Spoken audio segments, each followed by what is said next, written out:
Alright, I'm showing you today just got this in.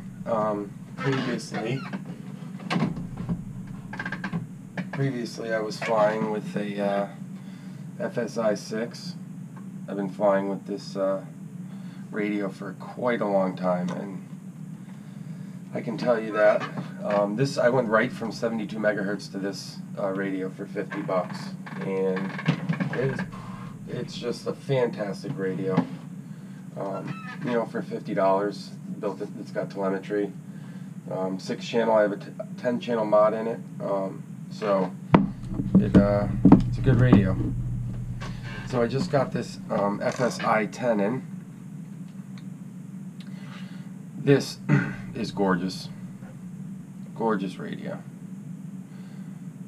Very, very thin. Feels excellent in the hands. Rubber grips. Looks really nice.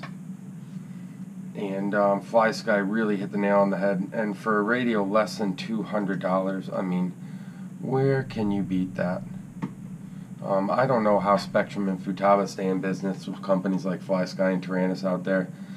You'd spend $800 to get a Spectrum radio similar to this, and it doesn't have a touchscreen. So let me show you something here. So I wanted to show you a cool feature of the i10, and that is logic switches. So normally, if you're flying a miniquad and you're flying in air mode and you have don't spin motors when armed off, when you arm your quadcopter, your motors start to spin. Normally, on most radios, because you can't do this on like that FlySky, you can probably do it on Taranis. We flip one switch and that arms our quadcopter and you're ready to go. Motors are spinning. Now, I'm always worried when I'm putting my quadcopter down, when I'm picking it up, that I'm accidentally going to hit this switch. So, especially when, you know, I use a neck strap. So what the Fsi10 can do is something called logic switches. Now logic switches is a combination of and or two switches, and those switches you can set up for arming, and it's super handy to be able to have not just one switch to arm, but to have two switches on to arm. And it'll only arm with those two specific switches flipped. So I'm going to show you how to do that. So what we're going to do here, if you can see this,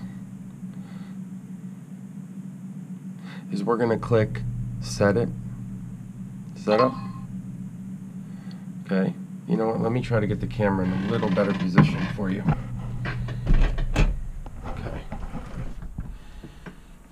Alright, so this is how you set this radio up for logic switches, okay?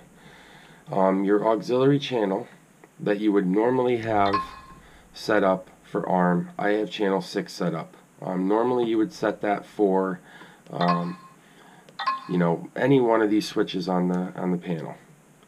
So what we're going to do is we're going to set it up for a logic switch. So we need these two switches flipped in order to turn it on. In order to arm the quadcopter, I'm sorry. So what we're going to do is we're going to go into logic switches, and I already have one set up here. So we're going to click on LSW1. This will say none, and this will say none when you do it. So we're going to click on that. You can pick any one of those switches you want to arm that. So I have SWA, which is the far left bottom switch, and you want it down.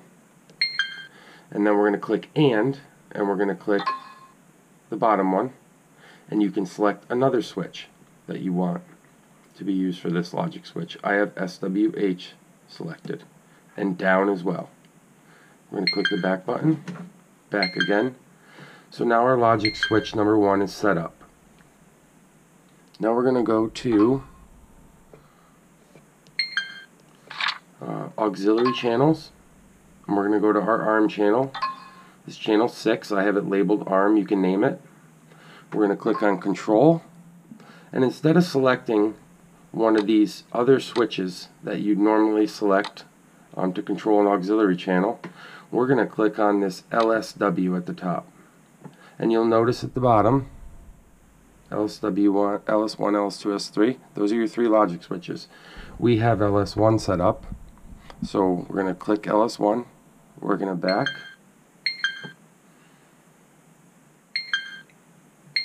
So now our transmitter is set up to arm our quadcopter using these 2 switches. So both of these switches need to be selected to arm the quadcopter. I think this is a fantastic feature on a beautiful radio. I don't think I will ever upgrade a radio after this radio. Also, a nice feature of this, here's all your control knobs. If you're running camera gimbals like I do on my big quadcopter, when you're not using them, you can depress them and they sit flush. But if you have any questions, comment. Thank you.